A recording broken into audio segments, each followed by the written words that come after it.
For the tower scene, I decided to make a skull which looks fairly new but has a light amount of aging and wear to it. I want this skull to be a supporting prop. Within the story of the tower, this skull acts as perhaps a item of study, more of a secondary object that lends to the overall vibe of the scene. That's generally what I want to do with this prop.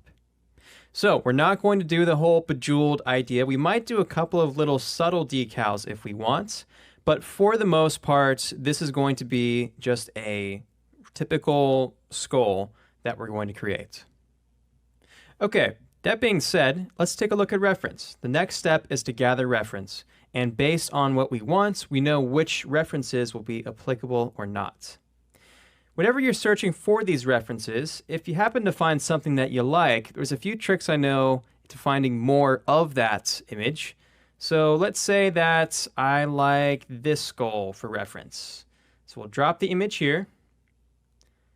And as you can see, by doing that on Google, we could say all sizes. And this will give us all the different sizes that are found for this particular image.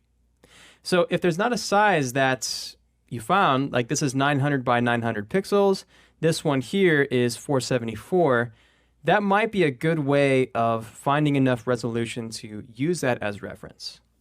Also, another benefit of dragging that picture up there like that is we can find visually similar images. So now we can go here and I can find things that are very similar to the skull that I just picked out. So anyway, I've already done this ahead of time. And if we go to the reference, this is where I save the skull. So we have skull, and I found all of these different skulls. So these skulls are what we're going to base our texturing decisions off of. And this is going to be a little bit too aged for what I want, but we're going to take some of these elements, incorporate that into the textures, and go from there.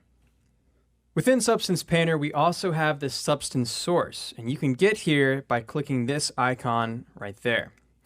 Now, substance source might be a great way to start. It just depends on what it is you're trying to make. But I would not recommend most of these shaders for the final look of what you're trying to do. These might serve as a good base, but don't try to rely on them too heavily. One, your stuff's going to look like everyone else's stuff. And two, it's just not going to give you a fully complete substance most of the time. So if we type in bone, we do have this bone right here, and we can try to make this work. But what we'll find pretty quickly here, set this to the top, is that if we do this and then we set the projection to triplanar projection, and we try to adjust some of these settings, so let's maybe turn down the blood on this. So blood spread to, let's say, 0. It's just not going to give us what we need. And, you know, maybe this bone texture would work well for something like a femur or something like that. But if we take a look at this texture, this is nothing like what we see in the reference. The reference looks like that. That's what a skull looks like. Compare this to that, and it's just not going in the right direction. So in this case, we need to do something else. And most of the time, I might not even bother with the substance source altogether because there's a much better technique to looking at reference and getting what you want. So here's what you want to do. Take a look at reference like this, and then take a look at the different areas of the skull and try to find things within your texture library that mimic those shapes. So as an example, let's zoom into, let's say, the top of this skull real quick and pay attention to this area right here at the top of the head. If I look at this and I look at the subtle color variations, I should ask myself, okay, what does that remind me of? What do the shapes remind me of? And something that came to my head right away was concrete. So we can go through and try to find concrete that looks like this. And I also thought that some of these veins could represent a pattern that we might find with marble. So within my texture library right here, black and white pattern maps, if I then go to, let's say, marble. So let's say I go to, I think it's actually granite marble right here. I have some of these things.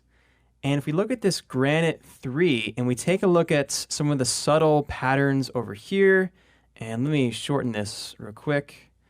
So we take a look at this, we take a look at that. This is something that I can use. This just might work. So for textures that might work based on the shapes that you see, go ahead and copy it from whatever library that you're kit bashing from and make a new folder within the reference here. So I'm in Shading Techniques, reference skull, and I'm going to call this our skull textures. We're going to eventually delete all of these images, so we're just using these images temporarily. So don't worry about the naming so much. That'll just take too much time, and it's frankly not necessary. So that might be something that's working. This might be something that's working as well. Just in case, throw it in there. Why not? And once you do that, once you've found a couple of images that this reminds you of, take a look at a different part of the skull. So now let's go down here. And we have these pop-marked areas around the cheekbones. That's a very different looking texture, very different pattern. So now let's go to concrete and see what's in concrete. And sure enough, we do have something that mimics this shape really, really well. And if I go through here, not all of these will work, but this one right here especially is going to totally give us that shape. So let's take that concrete number 7, paste it in there. And you want to just keep on doing this until you've covered most of the areas of the skull, most of the major patterns that you've discovered throughout the whole thing. And just for fun, let's throw in one of these concretes. You never know, sometimes it's useful to just have a really subtle bump or something like that. And just for good measure, let's also take these bigger bumps right here, these larger potholes under this porous section that I have in my library. So I'll take the combination of these texture maps right here, and that'll be the first round of going through and defining all the major shapes. Now, as I've mentioned before in Shading Techniques 1, the idea here is that I have my own texture library prepared ahead of time. And this provides a huge advantage because if you're the artist who shows up with this library ready to go, you're not sitting there and clicking through the millions of images that are online to find things that might work for this skull. It just takes way too much time to do that for every single prop. And so instead, if you show up with all of these black and white images ready to go, if you've taken the time to go out, make your own photos or download things online, create these black and white maps and drag them out down here like I have, then you'll be a whole lot more efficient once you need to go in production and be quick about everything that you're doing. So there's a major advantage with this particular technique in doing it this way.